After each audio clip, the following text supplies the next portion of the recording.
परमात्मा कहते माला तो कर में फिरे और जीव्या फिरे मुख माही, और मंत्र तेरा कहीं और घूम रहा, ये तो सुमरण नहीं। 108 मंत्र आपको बताए जाते हैं, ज़्यादा भी कर सकते हो कोई बात नहीं, और किसी दिन कम भी रह जाते चिंतित नहीं होना चाहिए, क्योंकि परमात्मा को पता है काल ने यू एजेंट छोड़ रखा मन कि यू भक्ति ना करने दे तुमने, लेकिन कुछ दिनों के बाद आत्मा इस पे प्रभावी ऐवी हो जाएगी और बैठ के इस तो भजन कराया करेगी। फिर श्वास का मंत्र आ जाता है, ये मन भागता है, फिर थोड़ी देर पाछा फिर चेतन हो जाए, फिर करे, तो ऐसे करता रहे, ऐसे अभ्यास बनेगा इसका, ऐसे ही चलता है। और कुछ दिनों के बाद आपको रात्रि में भी, स्वप्न में भी आपका सिमरण शुरू हो जाया करेगा, सोते सोते सोते सोते श्वास उश्वास से। और एक श्वास उश्वास की इतनी कीमत है सतनाम की, 2 अक्षर की, और तीसरे का तो कहना है कि सार नाम तो वो तो एक का जपया हुआ घना काम करते हैं। तो इतने धनी बन जाओगे आप इस भक्ति से। ये भक्ति और फिर आशा, आशा यहाँ के नहीं रखे, जरा अंत में आपकी इच्छा, किसी बेटे या बेटी में, कार या कोठी में, पोते या पोती में, किसी प्रकार देवता या देवती में, किसी भी सतीथि में। मान लीजिए आप वृद्ध होगे और उधर से आपकी बेटी विधवा होगी, तो आपके साथ काल ने यूं और एक जाल कर, बेटी वही विधवा होगी जो नाम तो दूर होगी। अगर बेटी भी नाम ले रही होगी तो नहीं हो सकती उकचुक, गारंटीड बात है। और ऐसा हो जाता है तो फिर आपके मन में काल पैदा करेगा प्रेरणा, बता क्या होगा बेटी का, क्या होगा बेटी का। वह बेटी महात्मा रह जाएगी, फिर वहीं की से पशु बनकर वहीं फिर हल खींच रहा होगा। एक किसान था,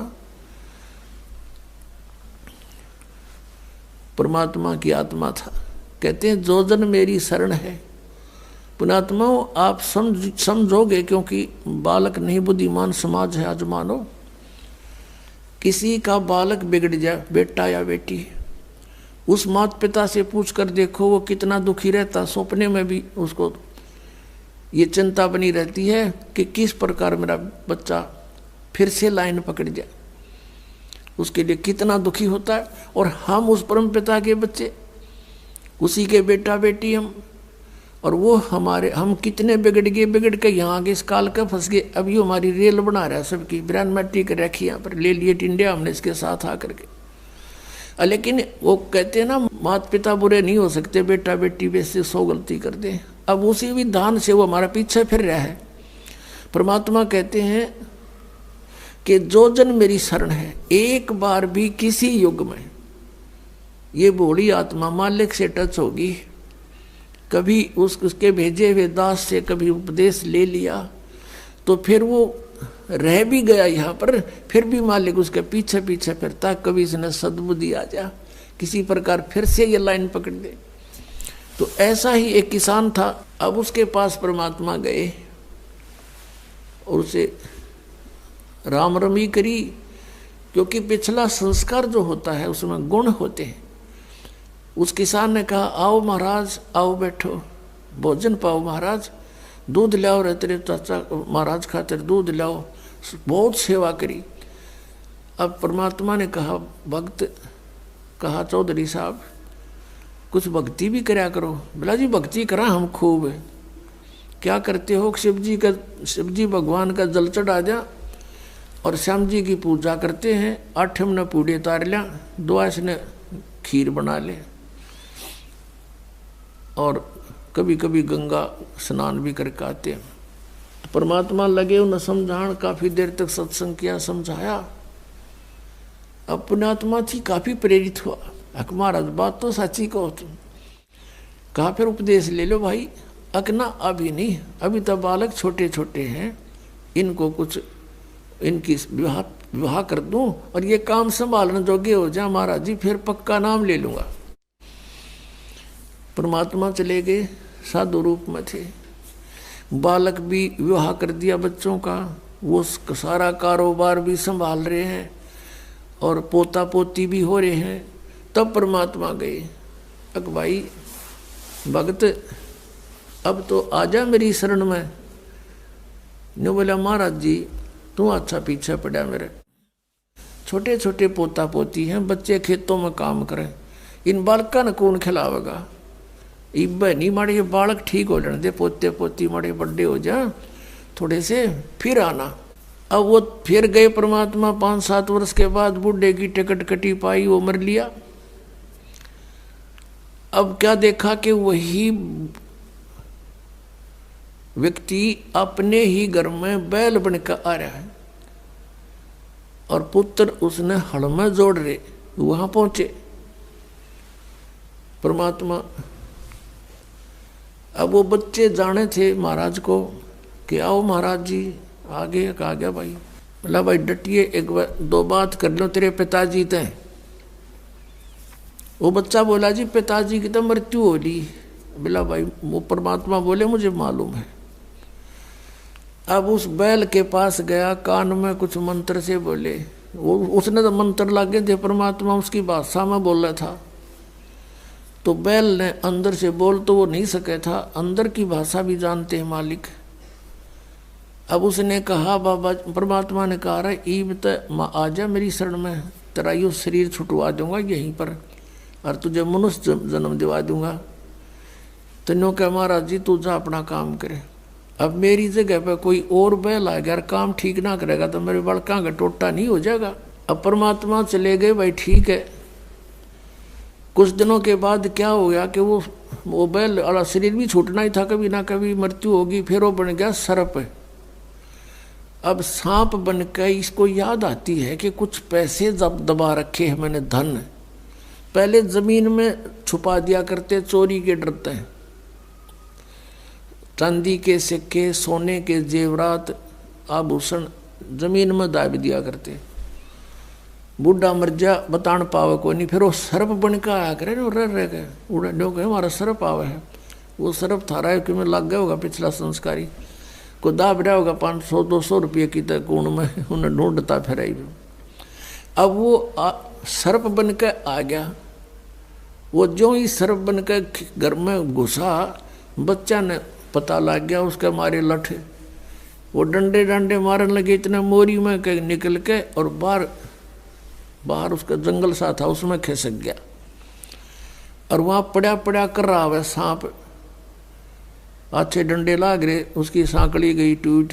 तब परमात्मा आए और वहां बैठ के न बोले सुना भगती अब के सलाह तेरी। ने बोला जी ले लो शरण में। ने बोला वह शरण मत आया पर सांकड़ी तोड़वा का आया। तो अब परमात्मा कहते हैं जहां आसाता बासा हुई और मन कर्म वचन सोमरियो सोई। 8वें अध्याय के प्रथम मंत्र में गीता ज्ञानदाता से अर्जुन ने पूछा कि प्रभु आपने जो 7वें अध्याय के 29वें श्लोक में जिस तत्परम के बारे में, अध्यात्म ज्ञान के बारे में, सभी कर्मों के बारे में जो बताया है कि उसके जानने के बाद प्राणी केवल जरा और मरण से छूटने का ही प्रयत्न करता है। जरा माने बुढ़ापा और मरण माने मृत्यु। ये बुढ़ापा सबसे बड़ा कहर है इस प्राणी के ऊपर, मनुष्य के ऊपर। अपना उपतमाओं कदे बूढ़े बूढ़े घबरा जा, अब घबराइयो ना तुम, क्योंकि ईब मालिक का नाम लिए पाछे आपको इतना सारा मिलेगा, सत्कर मान लियो, आपको पता भी नहीं चलेगा ये बुढ़ापा है या आप युवा हो। दिखण में बुढ़ापा होगा लेकिन कष्ट नहीं आने देगा दाता, और थोड़ा बहुत आता है तो तुरंत ठीक करेगा। कति ये गारंटेड बात समझ लेना। इस जब पूरी मर्यादा में आप रहोगे, ध्यान से भक्ति करोगे, और वृद्ध अवस्था में आदमी घनी भक्ति करेगा। उसने तो अपना धैर्य दिखा टाइम की भाई के बरा कब बात बन जा, और वो भक्ति खूब करता है। ये दास एक बार सत्संग कर रहा था मनोरपुर गांव में, और उनका जो पिताजी था वो था तो अच्छी आत्मा का, लेकिन वो ये ज्ञान नहीं था बेचारा किसी को भी। तो वो सत्संग सुनता रहा रात्रि में, और हुक्का पीवा अपना बैठा बैठा, हमने माइक ला रखा था, और वो विरोध कर रहा था इस बात का, क्यों फंड कर रहे हो, पाठ कराओ हो। दूसरे दिन शाम ने वो बुढ़ा आ गया। वो लड़के के जोन से सत्संग हो रहा था, उसकी पत्नी थोड़ी पत्नी नुस कह रही थी, बाद में बता दी। मैंने न सोची ये बुढ़ा ही पता नहीं क्या कहेगा महाराज ने, यू बैठ गया आकर। उसकी आंखों में पानी आ गया। 60-65 साल का व्यक्ति था। न्यू बोला जी मैंने ये बात आज तक नहीं सुनी थी जो आप ज्ञान सुना रहे थे, और मैंने तो सारा जीवन खो दिया इस धंधा पीठ गई, मेरा केरा होगा, मेरा क्या होगा। मैं बोला जी आप नाम ले लो और भक्ति करो, भगवान सबकी सुनता है। अब क्या भक्ति करूंगा, मेरा तो टाइम आ लिया। न्यू कह गो फिर रोन लग गया और कहता मैंने तो सारे जीवन में मेरा धंधा कराया है, खूब जमीन बना दी बच्चों के लिए, और ओक्का भी गणाए पिया करूं, और आपने ओक्के में तो बहुत पाप बताया।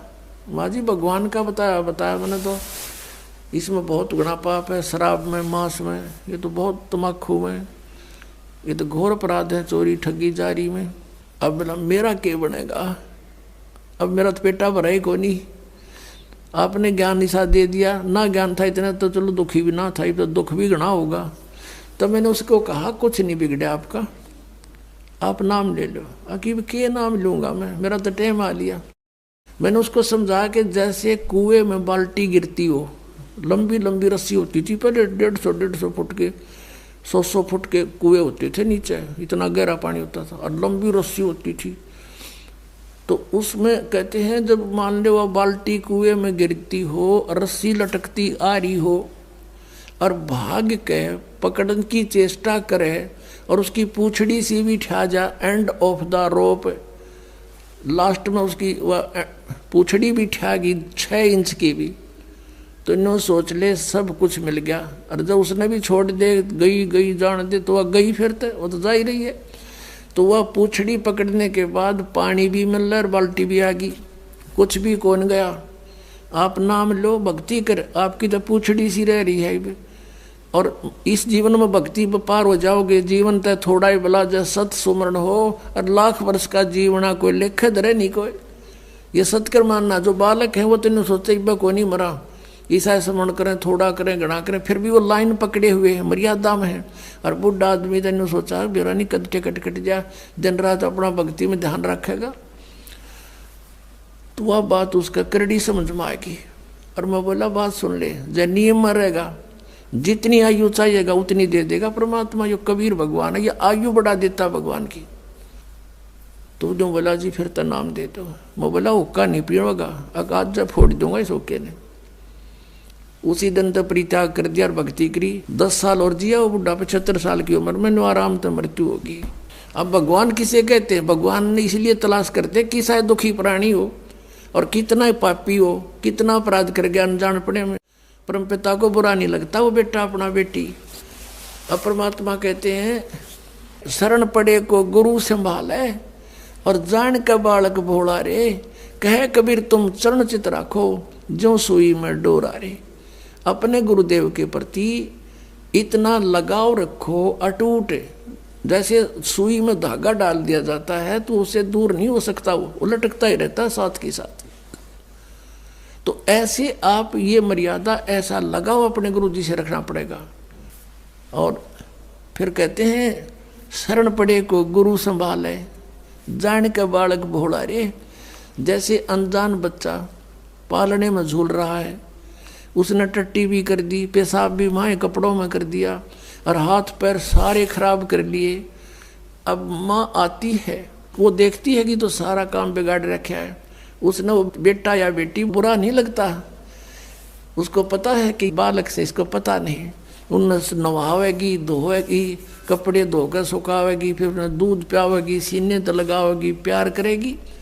तो ऐसे ही परमात्मा को जानो तुम, सतकर मानना ये कबीर हमारा भगवान है, ये परम पूज्य परमात्मा कबीर देव, ये हमारे पिता है, ये हमारी माता है, यही हमारा सच्चा साथी है। तुमेव माता च पिता तुमेव बंधु च सखा तुमेव विद्या च द्रविण तुमेव सर्व मम देव देव, ये वो परमात्मा है।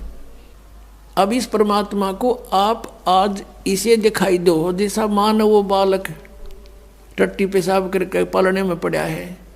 आपको पता है ये ज्ञान को ना, इसलिए ये बुराई कर गए, इतना पाप इकट्ठा कर लिया। अब ये सारे सने पड़े हैं अड़ंगे में, ये कर्मों से पापों से। कोई ओका पाड़ा है, कोई दारू पीवा है, कोई ताश खेला है, कोई और रिश्वतखोरी कर रहे अपना जीवन कर्म बिगाड़ दिए, तो उस परमात्मा ने बुरे नहीं लगते। वो नो दो मांझ का आपको फिर अपने सीने से लगाने योग्य कर लेगा इस सत्संग रूपी जल में दो के। तो हमने परमात्मा कहते हैं जहाँ आशा ता बासा हुई और मन कर्म वचन सुमरियो सोई। गीता जी अध्याय नंबर 7 के श्लोक नंबर 29 का हवाला दे करके अर्जुन ने पूछा 8वें अध्याय के प्रथम मंत्र में कि हे प्रभु, आपने जो 7वें अध्याय के 29वें श्लोक में जिस तत्ब्रह्म और सारे अध्यात्म और सब कर्मों से परिचित प्राणी को के विषय में कहा कि वो केवल जरा और मरण से छूटने का ही प्रयत्न करता है, बुढ़ापे और मृत्यु से, तो वो तत्ब्रह्म क्या है और क्या है वो अध्यात्म और क्या है वो कर्म। अब अध्यात्म और वो कर्म क्या है और वो तत्ब्रह्म क्या है, वैसे तो उसने फैसला ही कर रखा है कि उसके बारे में अगर कंप्लीट नॉलेज चाहिए, स्पिरिचुअल नॉलेज, चौथे अध्याय के 34वें श्लोक में, तो उन तत्वदर्शी संतों से मिलो और वो तत्व ज्ञान बताएंगे। वो तत्व ज्ञान कौन सा है? चौथे अध्याय के 32वें श्लोक में कि वो सच्चिदानंद घन ब्रह्म, ब्रह्मणे मुखे, सच्चिदानंद घन ब्रह्म ने अपने मुख से बोलकर यथार्थ रूप में वो ज्ञान विस्तार से बताया है, अनुष्ठानों का, यज्ञों का, वो तत्व ज्ञान है।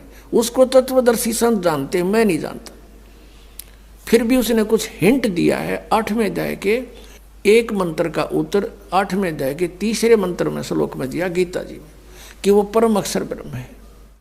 अब जहां आशा ताबासा हुई, परमात्मा का ये सूक्ष्म वेद का मंत्र है, जहां आशा ताबासा हुई और मन कर्म वचन सुमरियो सोई। अब 8वें अध्याय के 5 और 7 में, 8वें अध्याय के 6ठे श्लोक में गीता ज्ञानदाता कहता है कि एक नियम है, अंत समय में जो जिस भी इष्ट में भावित रहता है, जिस भी इष्ट की भक्ति करता हुआ और उसी में आश्रित रहता है, तो वो उसी को प्राप्त होता है। जहां आशा तहां बासा हुई और मन कर्म वचन सुमरियो सोई, ये परमात्मा बता रहे हैं। अब ये गीता ज्ञानदाता कहता है कि मेरा सिमरन करना तो 8वें अध्याय के 13वें श्लोक में बता दिया, मुझ ब्रह्म का एक अक्षर ओनली ओम है, नथिंग एल्स। ना युरा देरा देशा मिला दे, ना एवे नमः, ना ओम नमः भागवते वसुदेव, ना ये ओम नमः शिवाय, ये कोई मंत्र नहीं है, ये मोक्ष के नहीं है। शास्त्र विधि त्याग का मनमाना आचरण है। उससे गीता जी अध्याय नंबर 16 के श्लोक नंबर 23 में आप जान सकते हो कि शास्त्र विधि को त्याग कर जो मनमाने मंत्र जाप करता है, मनमाना आचरण करता है, साधनाएं करता है, उसकी ना तो गति हो, ना उसको सुख हो, ना ही उसका कोई कार्य सिद्ध हो, कोई सिद्धि प्राप्त नहीं हो, तो यूजलेस।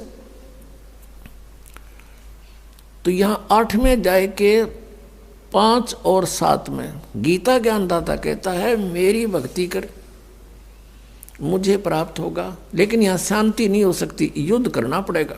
और 18वें अध्याय के 62वें श्लोक में बता दिया कि यदि तुझे शांति चाहिए तो सर्वभाव से उस परमेश्वर की शरण में जा। किसकी? जो परम अक्षर ब्रह्म अभी 8वें अध्याय के 3रे श्लोक में बताया, उसकी कृपा से तू परम शांति को और सनातन परम धाम को प्राप्त होगा।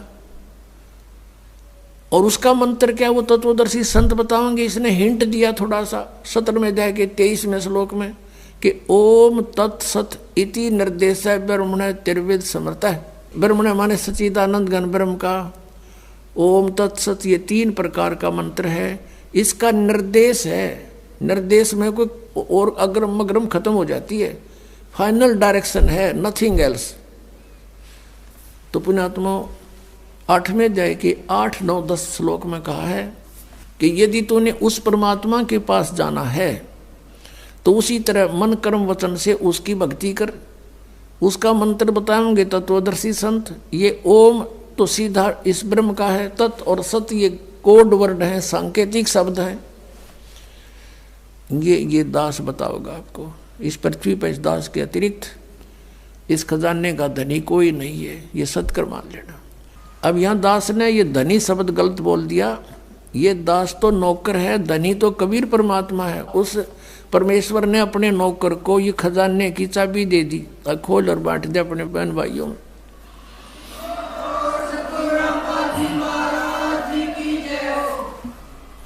अब इसको प्राप्त करो और भक्ति। अब जैसे वहाँ कैसे जाया जाएगा, आशा भी वहाँ की हो कि नहीं, ये मन मान लो। अब जैसे कई भ्रम में पड़े रहते हैं कि भाई क्या पता वहाँ पर कुछ है भी कि नहीं, किसी ने बताया नहीं। तो पुण्यात्माओं, अब ये दास आपको बताने लग रहा, एक बनी 100 बतावे। और आंखों देखा जिन महापुरुषों ने उस स्थान को देखा है, वापस आकर बताया है, उनकी प्रमाण देने लग रहा। तो ये विश्वास हो जाना चाहिए। और फिर जब ये पक्का विश्वास हो जाएगा कि वहाँ हम सुखी होंगे, और जैसे ये राधा स्वामी और जितने भी वो पंथ से सब ये कहे हैं, वहाँ सतलोक में परमात्मा नहीं है। परमात्मा तो है पर उसका आकार कुछ नहीं, प्रकाश ही प्रकाश है, प्रकाश ही प्रकाश, ऐसा प्रकाश। जब वहाँ भगवान है दी से, यहाँ पर आमी से, वहाँ पर अनाथ हुआ, अनाथ यहाँ पर, फिर वहाँ क्या करेंगे? कहते हैं वहाँ अमर पद में जाकर आत्मा अमर आनंद लेती है और जल में मिलकर जल का रूप हो जाती है। फिर टट्टू आनंद लिया जब डूबी का मृगी जाते ही, वह आनंद क्या लेंगे, वो कहाँ लेंगे, कैसे लेंगे आनंद वो? अब ऐसा आनंद है जैसे यहाँ कोई आदमी दुखी हो जाओ, कोई कोर्ड से, कष्ट से, तो घर वाले भी नो क्या करे, भगवान यू मर जा तो सुखी हो जा। और मेरे पास हो गया सुखी, फिर गधा बन गया, बता के सुख होया उसने। तो ऐसी थ्योरी इन पंथों वाले की हैं जो भगवान को निराकार प्रकाश प्रकाश बता रहे हैं और उसमें डूब के मरने की सलाह दे रहे हैं। तो क्या रुचि बनेगी वहाँ जाने की? बन सके किसी की? वो बनावटी बातें हैं ये। वो झुंड के झुंड इकट्ठे हो रहे हैं क्योंकि आत्मा भगवान बना रह नहीं सकती। वो इसलिए सोच रही है शायद ये कह रहे सच्ची ये बात होंगी, पर वहाँ जान की नीत किसी की कोई ना, और साधन नहीं वहाँ पर जाने के। तो ये साधन हैं, ये मंत्र हैं, ये सब प्रमाणित हैं, शब्द सदग्रंथों में लिखे हुए हैं, शास्त्र अनुकूल साधना है। और जिन महापुरुषों ने भगवान की भक्ति करी उन्होंने भी यही मंत्र जाप किए। तो आपको भक्ति भक्ति करना शेष रह गया, ये अग्रम अग्रम खत्म होगी, शंका खत्म होगी आपकी। और जब तक शंका समाप्त नहीं होती हम भक्ति कर ही नहीं सकते। तो इस प्रकार वहाँ की कति पक्की आशा ला लो, यहाँ तो मृत्यु होगी, दोबारा जन्म हो गया तो वह बिरन माटी फिर शुरू, विवाह हो गया, रोजी रोटी की चिंता ना बनी तक कोई बालक मर गया, कोई बच गया, और फिर बुढ़ापा, फिर मृत्यु, फिर पशु पक्षियों की योनियों में धक्के खाने पड़ेंगे। तो इस तरह सारा प्लस माइनस करके और फाइनल फैसला कर ले प्राणी, ये भगवान यहाँ जन्म ना दियो, चाहे हमने तो राष्ट्रपति बनाता हुआ हमने इसकी जरूरत नहीं। इंद्र दा राज कागदा बेस्टा ना भोगा इंद्राणी नू, ऐसी आस्था बन जाए। इंद्र का राज भी काग का भी ईंट। यहाँ किसी भी पद पोस्ट की इच्छा मत करना। ठीक है कोई सर्विस कर रहा है वो तो अलग बात है, प्रमोशन हुआ तो हुआ, नहीं तो इस बात की आशा नहीं करे कि मैं बहुत बड़ा अधिकारी बनूं जब व्यापार पड़े। जहाँ रखे भगवान उसी तरह रहे, और अलग से किसी भी पद की ट्राई नहीं करे। किसी सरपंच की, मेंबर की, एमएलए एमपी चेयरमैन की, मुख्यमंत्री मंत्री प्रधानमंत्री की, ये आपका सबसे बड़ा शत्रु हो जाएगा। इधर झांके भी नहीं, अपना पीछा छुटवाने की सोचे पुण्यात्मा। इंद्र दा राज कागदा बेस्टा, हम तो यहाँ एक छोटे मोटे क्षेत्र में कोई मंत्री प्रधानमंत्री बन के सोचा पता नहीं के बन गए, और अपने ही पुण्य नाश करने। परमात्मा के स्वर्ग को जो सबसे उत्तम मानते थे, स्वर्ग को, उस स्वर्ग का राजा, वो राज की पदवी भी हमारे लिए तो उस सतलोक के सुख की तुलना में काग की बीट है, काग की टट्टी समझो। तो वो कैसा होगा वो लोग, ये समझ लो जैसे हलवे की तुलना में तम्बाकू कूट रखा हो। अब तम्बाकू कोई खा सके, कोई गणा निकम्मा खागा तम्बाकू ने, और हलवा किसी ने दर्द जी सा जा, बुढ़ा भी खा जा बिना दांताड़ा, और वो टेस्ट लगे। तो कहने का भाव ये है कि वो स्थान और यहाँ के सुख, इतनी तुलना समझ लेना। अब परमात्मा आए थे 600 वर्ष पहले, कबीर भगवान सतलोक से चलकर सह शरीर आए थे। पुणात्माओं, आज फागुन सुदी द्वादशी, ये वो शुभ दिन है जिस दिन परमात्मा अपने लीला अनुसार अपने गुणों के आधार से जो लीला करता है, वही लीला करते हुए सतलोक से चलकर आए थे। सतलोक से चलकर आए थे एक साधु रूप बना के। परमात्मा पूरे विश्व की, पूरे ब्रह्मांडों की 3 प्रकार के शरीर धारण करके सबकी देखभाल करता है, सबको संभालता है, केयर टेक करता है। एक रूप में तो वो स्थिर रहते हैं वहाँ सतलोक के अंदर। उनका करोड़ सूर्य मिला दे, करोड़ चंद्रमा, इतना एक रोमकूप की शोभा है। सह शरीर है, मनुष्य सदृश है, नर आकार है। और दूसरे में प्रत्येक युग में एक लीला करते हैं, बालक रूप धारण करके आते हैं और कमल के फूल पर जल में विराजमान होते हैं, इसलिए उनको नारायण भी कहते हैं। नारायण वही है असली में। नार माने जल, आयन माने विश्राम करने वाला। जल के ऊपर आके अवतरित होने वाले को नारायण कहते हैं। वैसे तो एक का है प्रभुत है, बाकी ये छोटे सारे भगवान इन प्रभु के हैं, लेकिन वास्तव प्रभु वही है। नारायण वह है। ये प्रत्येक युग में ऐसी लीला करता है। और पूर्व निर्धारित संस्कारी जो हंस होते हैं वो उन्हीं को मिलता है, उठा ले जाते हैं, लीला होती है। वो कुंवारी गाय का दूध पीता और कुछ अन्न नहीं खाता, ना कुछ दूसरा दूध पीता, कुंवारी गाय का दूध पीता है। ये लीला करता है और यही वेद बताते हैं। और यही परमात्मा कबीर जी ने भी इसी युग में करके प्रमाण दे रखा है। तो वो दूसरी प्रकार का शरीर है। और तीसरी प्रकार का जो शरीर परमात्मा धारण करता है वो जिंदा यानी एक साधु रूप में आता है। अब पहले हमने सुनने को मिलता था कि भाई किसी भगत कोई व्यक्ति राह चलता हो अतिथि रूप में, या कोई द्वार पर आ जावे, कोई वस्तु जैसे भीख मांगे, कोई वस्तु जैसे, वैसे तो सही भगत संत होगा वो रोटी मांगे कर, बकवाद नहीं मांगता, पैसे नहीं मांगेगा। सही भगत संत होगा तो रोटी ने चाह पानी ने मना नहीं करे कोई भी आ जा द्वार पे, बल्कि प्रार्थना करके खुआवा। आप करके देखना ये कितना पुण्य मिलेगा आपको। तो न्यू क्या करते भाई पता नहीं भगवान किस रूप में आ जाए। तो इससे सिद्ध है कि भगवान तो था तो पहले भी साकार ही, लेकिन इन अनाड़िया ने अज्ञान सोच के आधार से सिद्ध कर दिया था भगवान निराकार है, प्रकाश ही प्रकाश है। परमात्मा का प्रकाश देखा जाता है। अरे परमात्मा बिना प्रकाश किसका देखा? सूर्य है नहीं, सूर्य का प्रकाश देखा, सूर्य बिना प्रकाश कैसा हुआ? तो हम कति बालक थे, ये ऋषि में ऋषि भी कति बालक थे, कह का पता नहीं था इनको अध्यात्म मार्ग का। सत्कर्म मान लियो पुण्यात्माओं। अब हमने जो परमात्मा को पाने के लिए जो विधि अपनानी है, वो परमात्मा तीसरी टाइप का जो शरीर बनाता है वो साधु संत का बनाता है। जिन भी महापुरुषों को मिला ऐसे ही मिले हैं। आदरणीय धर्मदास साहिब जी को मिले, जिंदा महात्मा का रूप बनाकर परमात्मा मथुरा में पहुंच गए। और मथुरा में ये लोकवेद के आधार से वो पुण्यात्मा मोक्ष के लिए उस जोड़ में नहाने जा रहा था, जिसमें कहते हैं यहाँ कृष्ण जी नहाया करते थे, स्नान करते थे। इस ब्रज की रज को, रज पे उसके चरण टिके हैं, माथे का लाओ, ये पेट भर ऐसे बहका रहे हैं।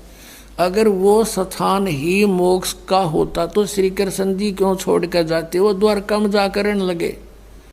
वह तो द्वारका गए, उसको छोड़ के। वो अच्छा था इसलिए वहाँ छोड़ गए क्योंकि रोज लड़ाई रहा करती, कदे जरा सिंगार लठ लेकर, कदे काल्यवन आ गया सेना लेकर।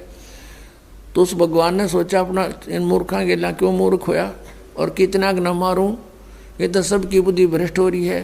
तो एकांत में जाकर कहते राड से बाढ़ अच्छी, वहां जाकर रहने लग गए थे। द्वारका में कोती समुद्र में टापू ढूंढा के कोई नहीं आओगा तो अपनी सेना ने एक स्थान पर खड़ा कर देंगे। उसका एक रास्ता था, एक द्वार था, इसलिए द्वार ईका कहते हैं उसको। तो मथुरा में गए हुए थे, वहां भगवान मिले जिंदा महात्मा के रूप में। जिंदा महात्मा होता मुसलमानों के अंदर, एक काला सा ओवरकोट पहनता, घुटनों से नीचे तक का एक कच्छा और एक टोप, ऐसी वेशभूषा वाले को जिंद महात्मा कहते, जिंदा। और इसी रूप में गरीबदास साहिब जी को मिले थे। आज के दिन खेतों में गऊ चरा रहे थे गरीबदास साहिब जी। 10 वर्ष के बालक थे, साथ में और भी कई बूढ़े, कई बुजुर्ग थे, कई अच्छी आयु के थे, कुछ जवान थे। ये सबसे छोटी उम्र के गरीबदास जी थे, 10 वर्ष के। और आदरणीय गरीबदास साहिब जी ये किसान परिवार में जाट जाति से थे। और वहाँ छुडानी में इनके नानके थे, इनके कोई मामा नहीं था गरीबदास जी के, जिस कारण से इनके पिताजी को वहाँ घर जमाई रखा गया था। ये मूल गांव इनका करौथा गांव है, रोहतक जिला में, जहाँ अपना आश्रम है। तो वहाँ ये वहीं जन्म हुआ था इनका। 10-12 वर्ष वहाँ रहते हुए हो गए थे इनके माता पिता को। तो वहाँ इनके ज़मीन बहुत थी, इनके नाना जी के लगभग 1400 एकड़ ज़मीन थी, 1400 किले। तो उसमें ज़्यादातर चरागाह बनाते थे, गौवें रखते थे, वही गौधन ही पाला करते थे। अपना गरीबदास जी भी उनके पाली जाते थे, गवाले और भी कुछ नौकर रखे हुए थे। कुछ वैसे गांव के अन्य व्यक्ति भी अपने गौओं को उन्हीं के खेतों में चराया करते थे। ऐसे कुल मिलाकर 10-20 पाली थे, गवाले थे। तो वहाँ परमात्मा सतलोक से चलकर आए साधु रूप बनाकर दिन के 10 बजे के आसपास। उसमें सभी एक जांडी के पेड़ के नीचे बैठ के खाना खा रहे थे, पाली गवाले। परमात्मा आए, सतलोक से उतरे। उन्होंने देखा उस समय वो पैदल चले आ रहे थे। उन्होंने सोचा कोई राह चलता राहगीर है, यात्री है और महात्मा है। उन्होंने सब ने कहा कि महाराज आ जाओ, भोजन पालो। जिस जांडी के पेड़ के नीचे वो भोजन खा रहे थे उसके साथ से रास्ता जा रहा था कबलाना गांव से छुडानी को, वहां बैठे थे। उन्होंने कहा आओ महाराज भोजन पाओ। परमात्मा ने कहा भोजन तो भाई मैं खा के आया हूं अपने गांव से। आपका गांव कहाँ है? कि सतलोक है और यहाँ से 16 शंख कोस की दूरी पर है। उनने सुना 16 कोस दूर होगा कोई सतलोक होगा। अब उन पालियों ने सोचा ले होगा भाई कोई सतलोक की पृथ्वी पर। उसमें ऐसा यातायात था को ना, कन्वेंस थी नहीं। 10 कोस में 16 किलोमीटर 17 किलोमीटर दूरी पर भी एक दूसरे को बहुत कम जानते थे। तो उन्होंने कहा पालियों ने कि महाराज हम अतिथि को कुछ जलपान किए बिना जान नहीं दिया करे, दूध तो पीना पड़ेगा आपने। परमात्मा बोले भाई दूध पिलाओ हो तो कुंवारी गाय का पिया करूं मैं। फिर वो कहने लगे बाबा जी तेरी दूध पीने की नीत को ना, मजाक ना करो, देख लो भाई पिलाओ दूध, मैं तो कुंवारी गाय का दूध पिया करूं। तब गरीबदास जी 10 वर्ष के बालक खड़े हुए और उनकी एक प्रिय बछिया थी, उसको लाए पकड़ के, गले की रस्सी से पकड़ के कहने लगे देखियो महाराज जी इसका बच्चा तो है नहीं, दूध कैसे देगी, जैसे बच्चा व्यवहार करा करता है। परमात्मा बोले भाई कोई दूध का निकालने का है पात्र तुम्हारे पास? कहाँ जी ये लस्सी लाए थे, अभी धो धा कर रखा साफ, ये रखा 5-6 किलो का जो उसमें जला जाए ऐसा था। परमात्मा ने कहा रखो इस बछिया के नीचे। गरीबदास जी पकड़ के बैठ गए। अकलो जी ये बालक था, उन्हें सोची मजाक करें हमारा जीते। परमात्मा ने कमर पर थप की लगा दी, इसके आशीर्वाद मेरा हाथ रख दिया बछिया के। लंबे लंबे स्वतन हो गए और अपने आप दूध की धार बहगी, पात्र भरते ही बंद हो गया। बोलो सतगुरुदेव।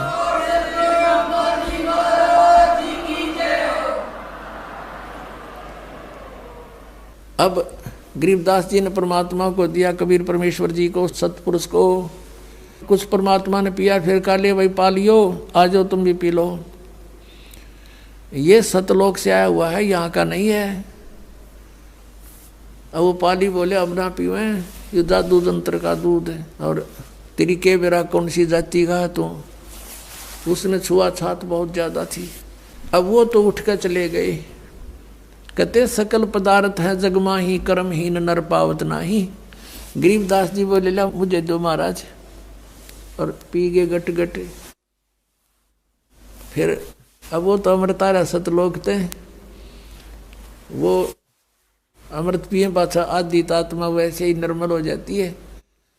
फिर ज्ञान सुनाया परमात्मा, उनकी आत्मा को सचखंड लेकर गए, सारे ब्रह्मांड दिखाए और उसके बाद उधर से कुछ देर के बाद पालियों ने देखा रहे वो बालक कहाँ बाबा जी कित गया। वो कहते हैं बाबा जी तो गया दिखे, और वो लड़का वो बैठा, लड़की का लड़का। आवाज़ लगाओ उसको, बुला लो, यहाँ पर अपनी सेवा करेगा, गऊओं को घेरेगा। आवाज़ लगाई, नहीं उठे। एक जने ने जाकर निकट से कहा, अरे भगत ए गरीबू आजा। और बिल्कुल साथ जाकर उसको पकड़ के नहीं बोला, अरे भगत जी खड़ा हो, समाधि लाए बैठा। अब वो लुट गया क्योंकि आत्मा उसमें थी नहीं।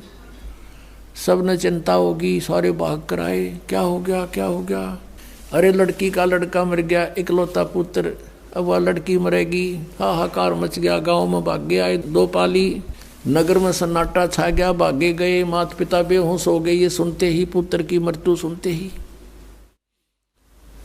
और वो गांव के लोगों का उधर चल पड़े, निकल गए वहाँ से लाई उठा करके। वहाँ लगे 5-4 घंटे उनको लाने ले जाने में, 7-8 शाम के समय उसका अंतिम संस्कार करने के लिए चिता पर रख दिया बालक के शरीर को। उधर से परमात्मा ने सारे ब्रह्मांड दिखा के, अपनी सतीथि से परिचित करवा के और सारा कुछ बता दिया। जैसे जब परमात्मा दूसरे रूप में, जिंदा के रूप में साथ गए गरीबदास जी के, और ऊपर अपने ही दूसरे रूप में जो 3 सतीथि में परमात्मा क्रिया करते हैं, 3 शरीर सतीथि से, तो वहाँ सतीर सतीथि में जहाँ वो रहते हैं उस एक बहुत बड़ा गुम्बद बना हुआ है, बहुत बड़ा, इस पूरी पृथ्वी से भी के जितना, और उसके सेंटर में मालिक विराजमान है। पृथ्वी तो ऐसे गोल है, वो ऐसे प्लेन है, ये ऐसा समझ लो। अब वहाँ बैठे भगवान नीचे से गए थे जिंदा के रूप में, तो परमेश्वर ने अपने ही दूसरे रूप पर चंवर करना शुरू किया। गरीबदास जी ने सोचा ये बाबा जी तो यहाँ का कोई इनका नौकर है, सेवक है, और ये बैठा भगवान तय कितना सुथरा, सारी तेजों में शरीर हो बहुत अच्छा। इतने में क्या हुआ, वो तेजों में शरीर जिसके एक रोमकूप में करोड़ सूर्य करोड़ चंद्रमा मिला दे, वो रोशनी भी फीकी रहे, वो खड़ा हुआ, और उसके स्थान पर वो नीचे से गया हुआ जिंदा वाला शरीर रूप वहाँ बैठा, और वो चंवर करे, वो तेजों में शरीर खड़ा होकर के।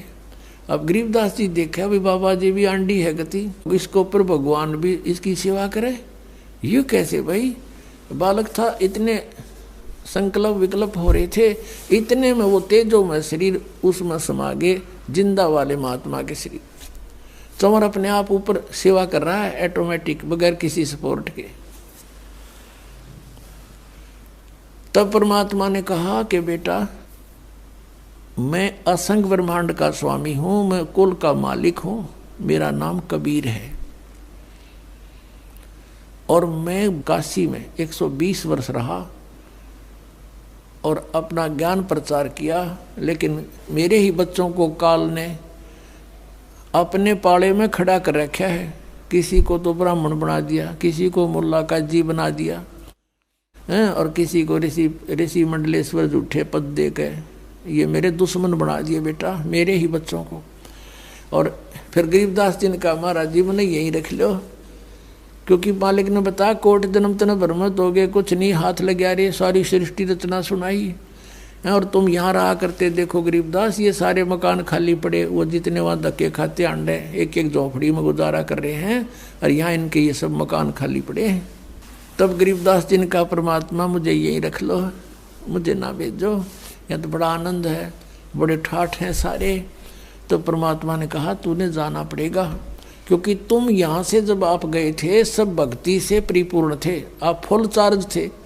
अब तुम सारे की बैटरी डाउन हो रही है, अब ये भक्ति का सतनाम मंत्र दूंगा मैं, और इससे तुम फिर दोबारा भक्ति करो और शीघ्र चार्ज हो जाओगे मिनटों में।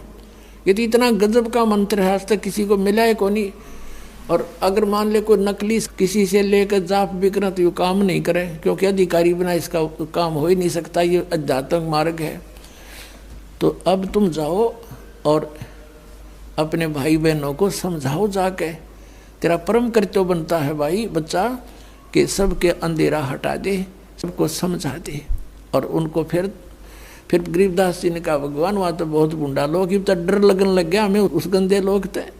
अब वहां जाने के बाद अपने माता पिता, भाई बहन, आने वाले पुत्र पुत्रियां, उन सब का ज्ञान होता है कि ये कैसे हमारे साथ जुड़े हैं। कभी कोई कुछ था, कभी मैंने उसका ऐसा लिया था, उसका आज देने आ रहा है, वो सारा ज्ञान हो जाता। तब यहाँ रुचि ना बनती आत्मा की।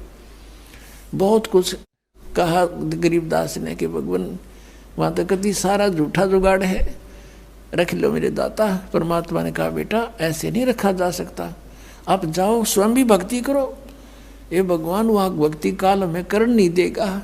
ये तो बैठा देख कसाई वहाँ से दिखे नारा, 1 लाख मानुष शरीरधारी प्राणियों को नित्य खाता है, और यहाँ पर सबकी रेल बना रखी है। 1 मिनट की फुर्सत नहीं, एक पेट के लिए सारा दिन धक्के खा के करोड़ों पाप करके इंसान शाम को विश्राम करता है।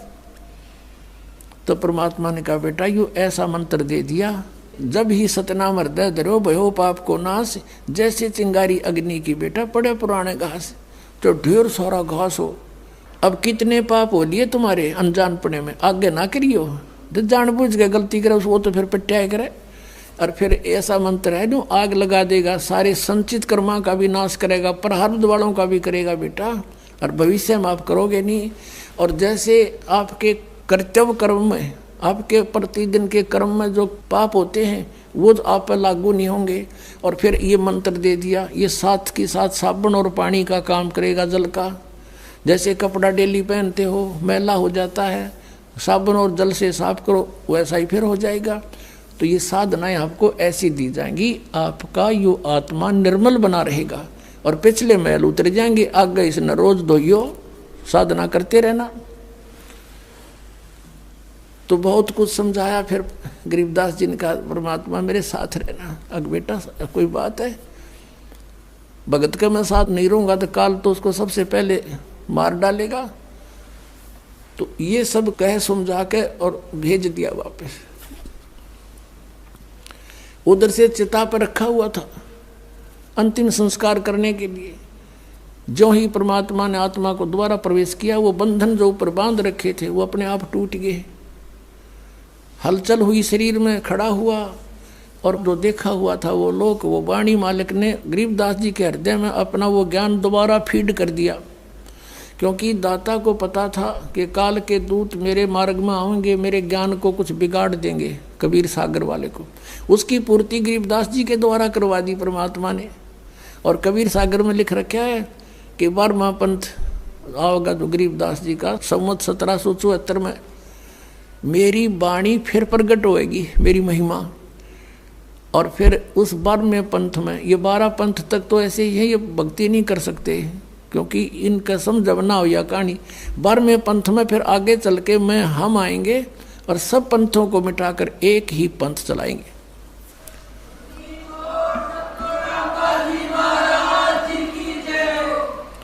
तो उसी आधार से गरीबदास साहिब जी के अंदर उन्होंने अपना यथार्थ ज्ञान दोबारा फीड किया। उन्होंने वो वाणी बोली, और एक गोपाल दास नाम के दादूपंथी एक भक्त ने, एक साधु ने वो लिपिबद्ध की, वो जो आज हमारे पास उपलब्ध है। अपनात्माओं परमात्मा आए थे 600 वर्ष पहले। उन्होंने जो लीलाएं की थी वो गरीबदास साहिब जी ने पुनः वैसे ही चित्रण की जैसे तुलसीदास जी हुए हैं, जो भगवान विष्णु के उपासक थे। उन्होंने श्री रामचंद्र जी की जीवनी रामायण जो कहलाती है, वो लाखों वर्ष पहले जो भी घटना घटी थी, अब कलयुग के अंदर अपनी दिव्य दृष्टि से देखकर अपनी लैंग्वेज में, अपनी भाषा में, चौपाइयों में, संत भाषा में दोबारा ज्यों की त्यों लिपिबद्ध कर दी। वह सही है, उसी को आज मान्य, वही मान्य है पूरे हिंदू समाज को, वही पढ़ रहे हैं। ऐसे ही आदरणीय गरीबदास साहिब जी को भी परमात्मा ने या दिव्य दृष्टि दी थी। अब इस दिव्य दृष्टि की भी रेंज होती है, जैसे सूक्ष्मदर्शी होती है, दूरबीन होती है, उसकी भी अक्षमता होती है, रेंज होती है। कोई तो देखे 1 किलोमीटर तक, और एक देख ले आसमान में करोड़ों किलोमीटर तक का हिसाब किताब सारा जुगाड़ लिया हुआ है। ऐसे गरीबदास साहिब जी की जो दिव्य दृष्टि थी वह इन सब से स्ट्रॉन्ग थी। तो गरीबदास साहिब ने वैसे ही कबीर परमेश्वर की महिमा अपने कर कमलों द्वारा अपने मुखारविंद से उच्चारण की और गोपाल दास ने लिपिबद्ध की। अब परमात्मा ने हमें क्या बताया? अगम निगम को खोज ले बुद्धि विवेक विचारे, उदय अस्त का राज मिले तो बिन नाम बेगारे। अब यहां से मन हटाने के लिए यू ज्ञान आधार बनाना पड़ेगा आपने। कहते हैं परमात्मा, गरीबदास साहिब कह रहे हैं भगवान ने ऐसा बताया है कि जैसे तुम कुछ भविष्य का अगम निगम भविष्य के विचार करो और बुद्धि से सोचो थोड़ा सा कि उदय अस्त का राज मिले तो बिन नाम बेगार है। बेगार किसे कहते हैं ये थोड़ा डिफाइन करते हैं। पहले समय में हम छोटे छोटे थे तब हमारे गांव से लाखन माजरा गांव तक एक 3 व्हीलर आया करता। पहले ये पेट्रोल के चाले थे ये बड़े बड़े और 2-3 चला करते थे। तो उनमें से एक ना आया एक दिन, दूसरे साथियों ने भी और भी पूछा यात्रियों ने कल क्या बात हुई नहीं आए। वो कह रहा था कल मैं बेगार में फंस गया। बेगार क्या थी कि पुलिस वाले पकड़ ले जाया करते इनको, पर इनके पास कन्वेंस थे नहीं। कहीं रेड लगानी होती, कोई पकड़ना होता, किसी के छापे मारने होते तो किसी भी व्हीकल वाले को पकड़ ले जाते। वो अपने पल्ले से तो तेल डालता अपने पास से और 1 मिनट की फुर्सत नहीं, वहाँ चल वहाँ चल वहाँ चल, खेतों में गए चल किधर दूसरे गांव में। नू कह रहा था सारा दिन शाम ने पकड़ा था, अगले 12 बजे छोड़ा मुझे और 200 रुपये का तेल घर तक खर्च कराया। उस समय तो 200 रुपये 20,000 के बराबर थे और रोटी भी अपने आप खाई। ये उसको बेगार कहा करते हुए, बेगार का मतलब है कि अपना तो जेब तक खर्च हुए और 1 मिनट की फुर्सत नहीं, मारो मार रहे। तो कहते हैं अगम निगम को खोज ले बुद्धि विवेक विचार, उदय अस्त का राज मिले तो बिन नाम बेगारे। ये मंत्री प्रधानमंत्री एमएलए ये चेयरमैन देख लो उनकी स्थिति। ये पिछले पुण्य कर्मी प्राणी हैं, पिछले संस्कार जन्म जन्मांतर के, और आज ये अपने पुण्यों को बर्बाद कर रहे, खर्च कर रहे हैं अपने जेब पे और 1 मिनट की फुर्सत नहीं। चलियो जी वहाँ काम है मेरा यूँ रह गया जी, सारा दिन सोता झूठ बोल रहे हैं क्यों सबके काम ये कर नहीं सकते, इसे खुदा थोड़े ये। और परमात्मा सबके कर दे, सबके और कई कई कर दे, लाखों काम कर दे, हम क्यों ना भगवान की आड़ पकड़े। तो कहते हैं अगम निगम को खोज ले और बुद्धि विवेक विचार, उदय अस्त का यानी पूरी पृथ्वी का भी राज्य मिले तो बिन नाम बेगार। अगर भक्ति नहीं है तो बेगार कर रहे हो, अपना जीवन व्यर्थ नष्ट कर रहे हो, अपना पुण्य खत्म कर रहे हो। अब 600 वर्ष पहले परमात्मा आए थे इसी उद्देश्य से, जैसा वो आया करते हैं, जैसी लीला किया करते हैं। उस समय हिंदू और मुसलमानों को दोनों को समझाया करते थे। काजियों को और मुल्लाओं को कहते थे कि तुम यथार्थता से परिचित नहीं हो, आप जी अपनी कुरान से भी परिचित नहीं हो। और हिंदुओं के गुरु ऋषि महर्षि मंडलेश्वर ब्राह्मणों को कहा करते थे कि तुम लोक वेद सुना रहे हो, तुम भ्रमित कर रहे हो, शास्त्र विरुद्ध साधना करवा रहे हो, इनका जीवन नाश कर रहे हो, तुम इनको भूत पुजवा कर भूत बनवा रहे हो, तुम अपने ग्रंथों से भी आप परिचित नहीं हो। पुणात्माओं जैसे मुसलमानों को ये अपना भ्रम है कि हम सही साधना कर रहे हैं, और वो हिंदुओं को मुसलमान जबरदस्ती भी बनाया करते थे, ज्ञान से भी कोशिश करते थे किसी तरह ये हमारे मार्ग को स्वीकार करें, हमारा श्रेष्ठ मार्ग है। और ये सोचा करते थे कि ये अन्य देवताओं की पूजा करते हैं, अन्य फरिश्तों की, और इनको इनसे कुछ लाभ नहीं होना, और हम जो साधना करते हैं वो भगवान की करते हैं, अल्लाह की, और उसकी साधना से सभी सुख होते हैं। इस उद्देश्य से मुसलमान बनाना शुरू किया था कि इनका कल्याण हो जाएगा। अब पुण्यात्माओं, अब कुरान शरीफ के अंदर सूरत फुरकानी है, उसका नंबर 25 है, और आयत नंबर 52 से लेकर 59 में जिस अल्लाह ने कुरान शरीफ का ज्ञान दिया वो मुसलमानों का गॉड है, वो उनका अल्लाह है, उनका परमात्मा है। और वो कह रहा है किसको? हजरत मोहम्मद को, कि हे मोहम्मद, हे नबी, तू इन काफिरों का कहा ना मानना। काफिर कौन? जो कबीर परमात्मा को नहीं मानते, वो कबीर परमात्मा को नहीं मानते। और मैं तुझे इन कुरान शरीफ के अंदर जो गाइडलाइन दे रहा हूँ, हिदायत दे रहा हूँ, इनको तू पक्का मानना और इनके साथ संघर्ष करना। कबीर के लिए, कबीर इज गॉड, अल्लाहू अकबर। जिहाद का मतलब लट्ठम लट्ठा होना नहीं। तू इनकी बात मत मानना, चाहिए तूने परेशान करें या ये ना मानने पर तू मत मानना इनकी बातों को, ऐसे संघर्ष करना। और कबीर परमात्मा है ये मानते नहीं, तो इनकी बातों में मत आना। और ये कबीर वही है परमात्मा जिसने सारे ब्रह्मांडों की रचना की है, और ये पाप नाशक है, अपने बंदों के गुनाहों को खूब अच्छी तरह समझता है और उनके पाप नाश करता है। और ये परमात्मा वही है जिसने 6 दिन में सृष्टि रची और 7वां दिन तख्त पर जा बैठा। और उसकी खबर किसी बाखबर से पूछ देखो। कुरान शरीफ सूरत फुरकानी 25 और आयत नंबर ये 59 में लिखा है कि वो परमात्मा 6 दिन में सृष्टि रच कर कबीर और वो तख्त पर विराजमान हो गया। वो अल्लाह अकबर है, वो अल्लाह कबीर है। उसकी खबर किसी बाखबर से पूछो। जैसे श्रीमद् भगवद गीता अध्याय नंबर 4 के श्लोक 34 में कहा है, गीता ज्ञानदाता भी वही है, कुरान शरीफ का ज्ञानदाता भी वही है। वो अर्जुन को कह रहा है कि अर्जुन, तू उस तत्व ज्ञान को जो भगवान ने स्वयं आकर ज्ञान दिया है, वो तत्व ज्ञान है, उसको किसी तत्वदर्शी संतों के पास जाकर समझ, मैं नहीं जानता। और यही कुरान शरीफ बोलने वाला मुसलमानों वाला अल्लाह कह रहा है कि उस कबीर नामक अल्लाह की, उस अल्लाह अकबर की खबर किसी बाखबर से पूछ देखो। तो इसका मतलब है कुरान शरीफ का ज्ञान देने वाला अल्लाह भी उससे बेखबर है, उसका खबर नहीं है उसको। तो वो कंप्लीट नॉलेज कैसे होगा? जो मुसलमान ये सोचा करते हैं हमारा सुप्रीम साधना है, तो अब है ये सब की सुप्रीम साधना जो दास आपको बता रहा है, और इसके करने से सबका मोक्ष होगा। उस समय इन बातों का दुख माना किसने? उन नकली गुरुओं, काजी और मुल्लाओं ने और ब्राह्मणों ने। परमात्मा उनको समझाया करते थे, सभी को अलग अलग से बताते थे, समझाते थे।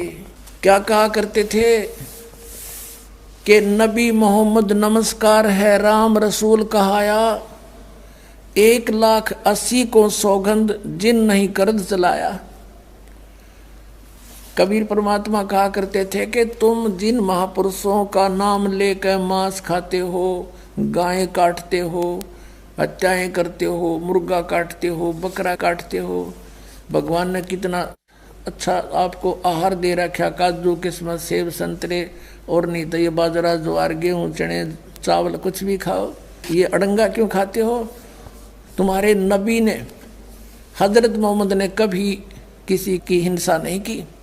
कहते हैं वो तो आदरणीय महापुरुष थे। नबी मोहम्मद नमस्कार है, राम रसूल कहाया, और 1,80,000 को सौगंध जिन नहीं कर चलाया। हजरत मोहम्मद जी के 1,80,000 अनुयायी हुए थे जो कति पाक साफ थे, वो ब्याज तक भी नहीं लेते थे, जिहाद संघर्ष नहीं करते थे, किसी का कत्ल करना भी महापाप मानते थे।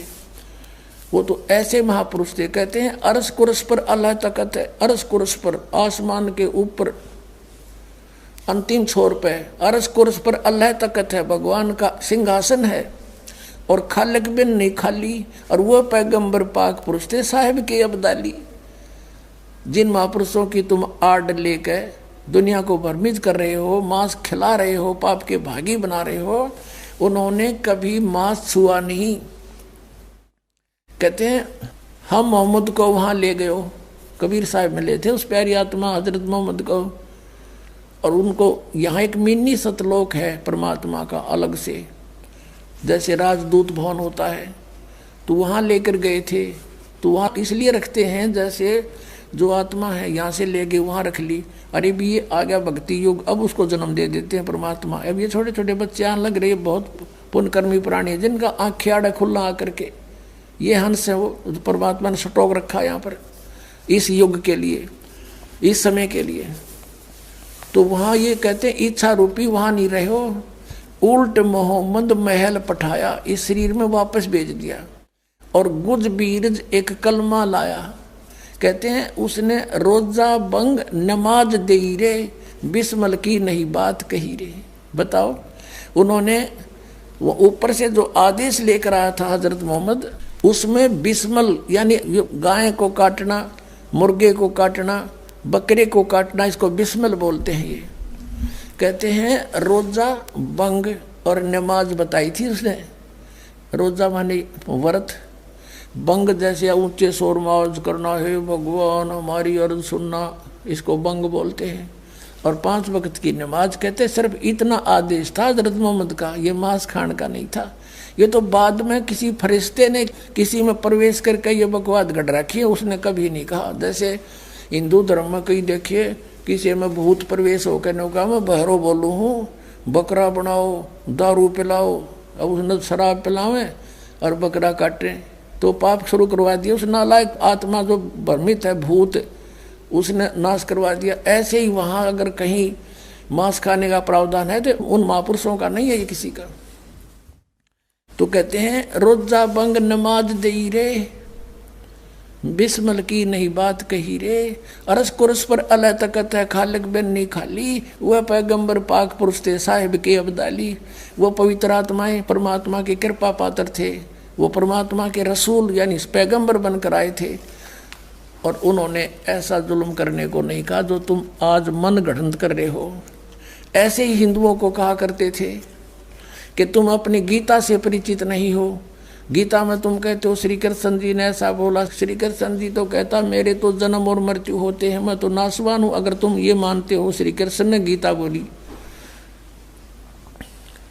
और वो कहते हैं 18वें अध्याय के 62वें श्लोक में कि अर्जुन तू सर्वभाव से उस परमेश्वर की शरण में जा, उसकी कृपा से परम शांति को, सनातन परम धाम को प्राप्त होगा। तो परमात्मा ने कहा तुम मिसगाइड कर रहे हो, तुम्हारे वेदों और गीता में ये हरे कृष्ण राधे श्याम राधे राधे श्याम राधे ये मंत्र नहीं है, ये शास्त्र विदिता का मनमाना आचरण है।